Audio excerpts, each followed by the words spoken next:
Good morning, friends. I hope you're doing good this morning. I'm not a therapist. I'm not a life coach. I'm a mom. My name is Ina Irby. And yesterday I didn't finish my thought, which is a normal thing.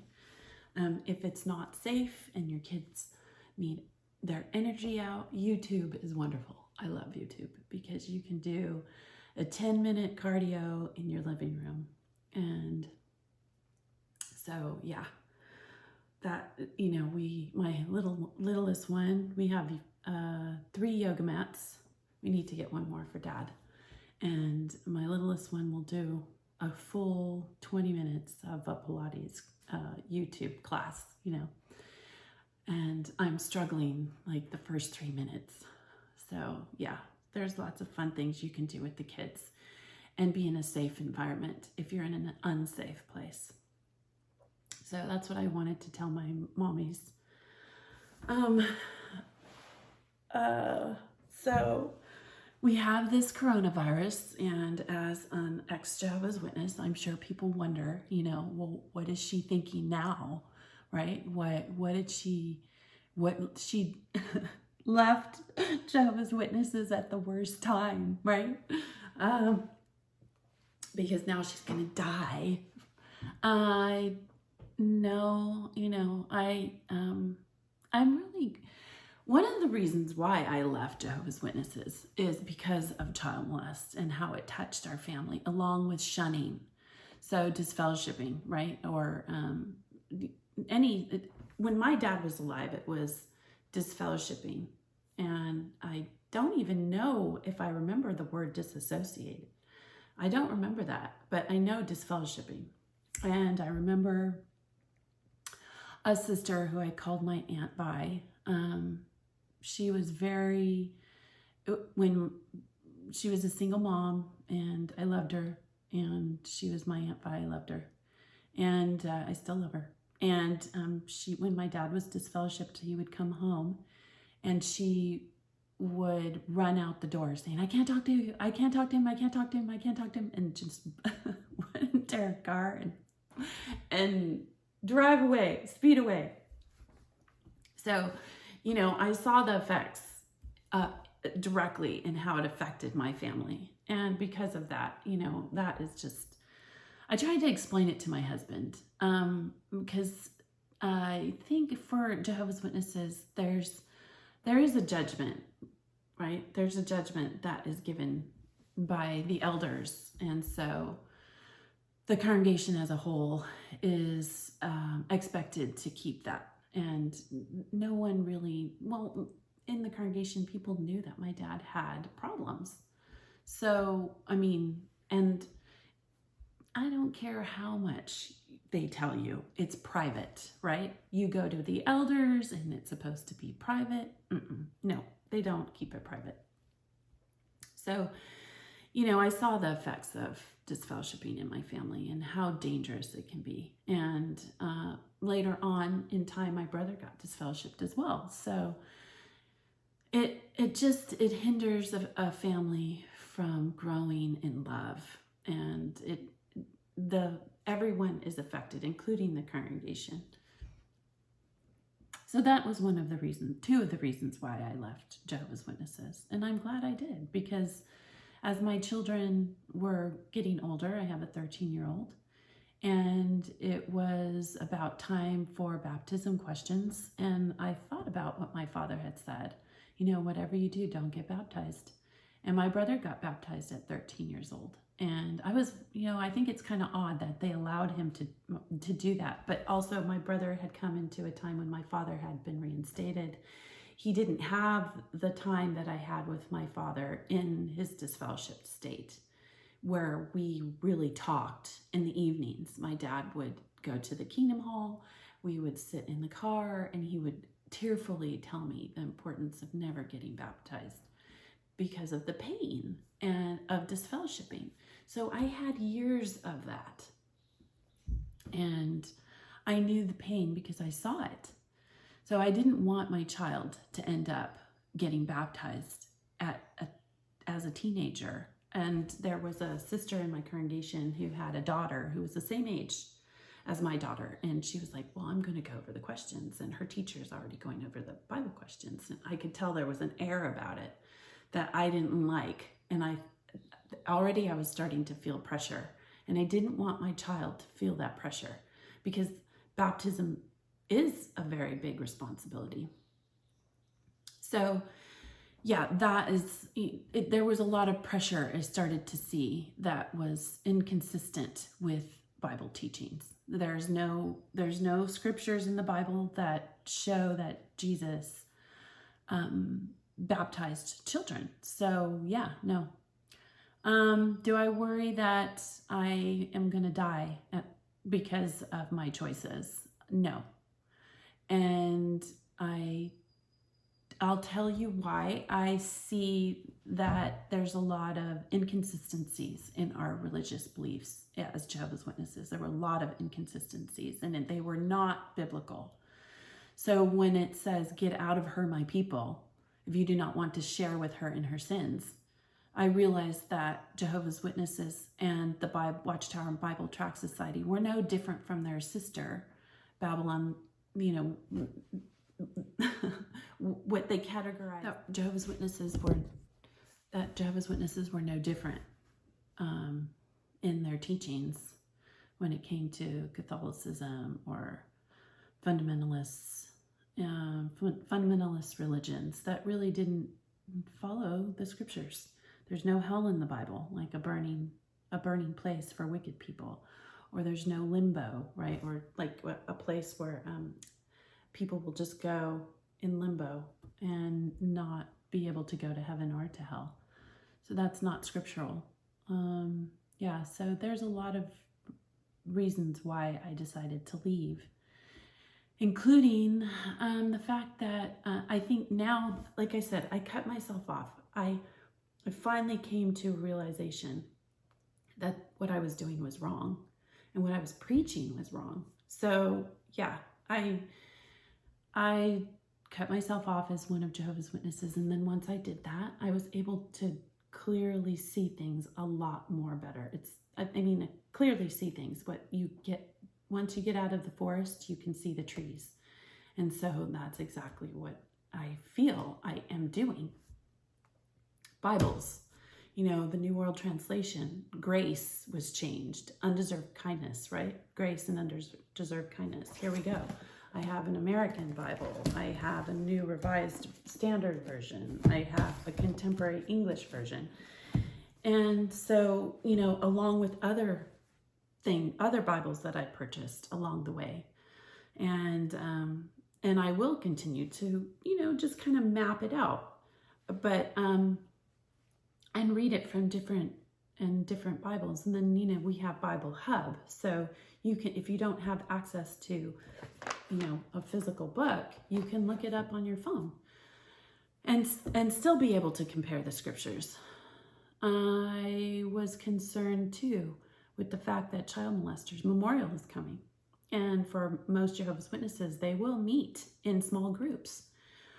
Well, I actually feel that I'm relieved that I cut myself off before this time period, because one, you don't know who you're sitting next to. And one of the elders could have a problem with children and you wouldn't even know it. So to put yourself in groups and smaller groups of people who are not paying attention to the world and its encouragement to not be together in groups, regardless of how many people are there, right? Regardless, when you can do it and stream it from the television. They have that huge compound. Watchtower has that huge compound. They could easily stream the memorial. It's a private acceptance anyway.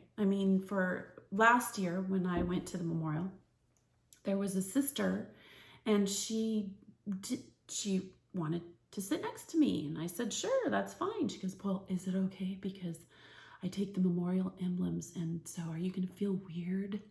I'm like, no, I'm not going to feel weird.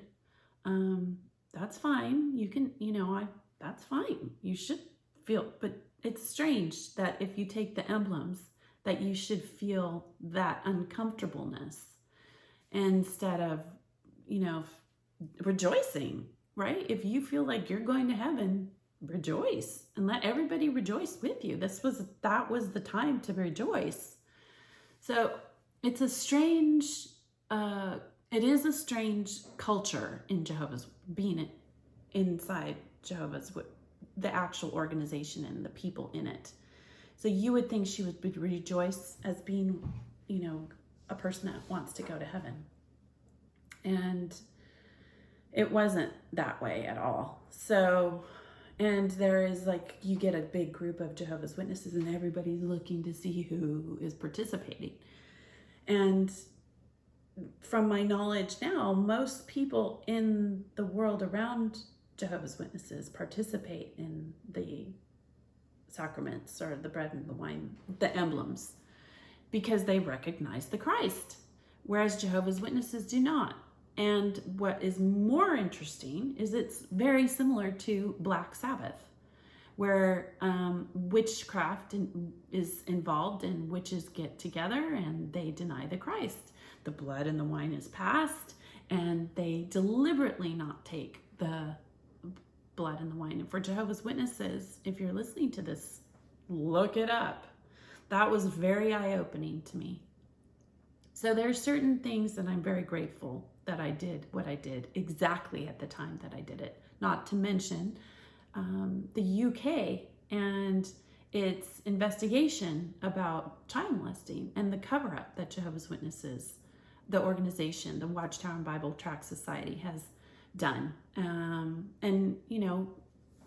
So there's a lot of reasons why I'm grateful that I did what I did at the time that I did. This will be my very first memorial. I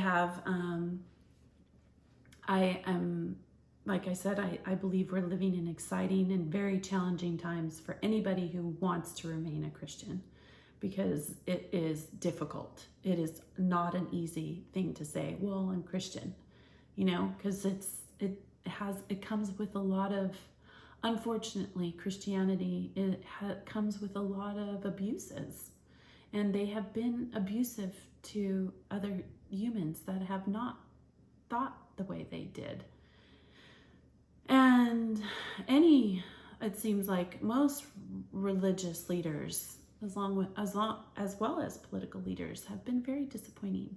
However, I do believe that the world right now has done the very best that it could. And its political leaders have done the very best that they could under the circumstances. And the world as a whole right now, under this COVID-19 virus, I applaud it. They're doing the best that they can. And I'm proud of the world and what it's done. It makes us, think about our fragileness as human beings here on the earth. And you get an opportunity to really think. And I think that I'm very grateful I'm out, and I'm not going to be with a child molester in a small group that isn't listening to the warnings that are told to us by the world's scientists and political leaders. And I think it's funny that Jehovah doesn't trump Trump, right? That's funny because, as Jehovah's Witnesses, yes, you have to consider, they are considering, well, we're going to do what Jehovah says, right? But Jehovah, if you read the scriptures, he also put the leaders in because of the importance of listening to what they have to say. And so it's not difficult to have the memorial quietly streaming in your home, and it's not wrong. So there should be consideration, and I like how the buck is always passed from the branch to the elders, and then the elders are responsible for the groups of people and their well-being. And if I was a smart elder, I'd say, hey, you know what? Stream it. We can stream it and we connect to each other on a computer, and there you go. This way nobody is affected on a physical level. because there's a lot of older ones that are going to be affected by this. And it's good that they separate themselves. And again, like I said, child molester could be right in the midst of you. It could be one of the elders, the ministerial servants, and you're bringing your children along. No, that's not a good idea. And then you have you as an individual. You have to live up to your decisions. And if I was a parent or a head of household, no way. I wouldn't go to the memorial this year. No way. Not with all the problems that there are around. And with all the modern conveniences, you can easily stream it. So these are my thoughts. I thought I would share them with you because I'm sure people would want to know what I felt. Do I worry about my everlasting salvation? I think in a lot of ways Christians are they're very linear, and they don't really think about the world around us. And I think that because I live here, I don't get to see what a brother or sister is dealing with in Turkey or in Greece, or somebody who's not a Christian, who is a Muslim or a Hindu or Buddhist. I don't know what that other person is dealing with. And, their problems should be my problems too. It's a trickle up and trickle down theory. Whoever's hurting at the very bottom, it does affect us in the middle, and we're all affected by what we don't take care of. And I think that gets a little frustrating too, as I call myself a Christian, but I want to make sure that I'm not just thinking about my group of people. I want to think about the world around us. How is somebody that I don't know? I think of the children right now between Greece and Turkey. I think they are all displaced, but we don't hear about these people. So it's a little frustrating to me that it's sometimes in the wealthier nations, we don't actually think about all the people around the earth, that we could do more for people. In my area, there's a lot of wealth, and these people have huge homes that they don't really need. They don't really need that. They don't want to they get people to come and clean them. But they don't live in every room in that house. So, and this is a predominantly Christian nation. We all have to work together. I have to say, I'm really proud of the world right now because they're doing the very best that they can. And no, I'm grateful I'm out. I'm grateful that I can't come out of being one of Jehovah's Witnesses. Have I relinquished all faith and belief in the Bible? No, I haven't. I just feel that I don't want a middleman anymore. If I'm going to have to answer for my, choices in life, I want to be able to live with myself. And I don't trust carpenters, tree trimmers, janitors, carpet cleaners, school bus drivers to make decisions for a child that has been molested. And that's what those people, quote, elders are. That's what branch, quote, overseers are, if they've even graduated from high school. And so, no, my choice I have to live with, and I want to protect children because we always hear the saying, children are our future. So I thought I would share that, and I hope this helps you on your healing journey. Don't be afraid. There's Lloyd read this morning because we were listening to his commentary about Croatia, and he read the scripture that says earthquakes in one place after another, and signs in heaven. And we haven't seen that. I mean, on a global level, we would be able to understand that or see that, I would imagine. It wouldn't be in just one portion of the earth. So this is just human, humans are trying to figure it out. And religious leaders really aren't calming. Not the religious leaders in my organization that I was associated with. They're not trying to calm the people down here. And that is really disappointing, because you need to calm your adherents. You need to find the words that will be able to strike the heart and actually, calm them down. And that isn't happening. And that's very, very disappointing. But it really isn't surprising. All right, so don't worry, and take care of your neighbor, and check on your neighbors, see if they're okay. Make 3 phone calls. That's what I've been doing, is trying to make 3 phone calls to make sure that people that I tell I care about, that they know I really actually care, and that I'm willing to do something to help them. So if they need toilet paper, right? If they need toilet paper. Anyway, I hope this helps you on your healing journey, friends. Don't be afraid. And, say a prayer, and read your favorite scripture. Calm yourself down. Cuddle with your family. Help your neighbor.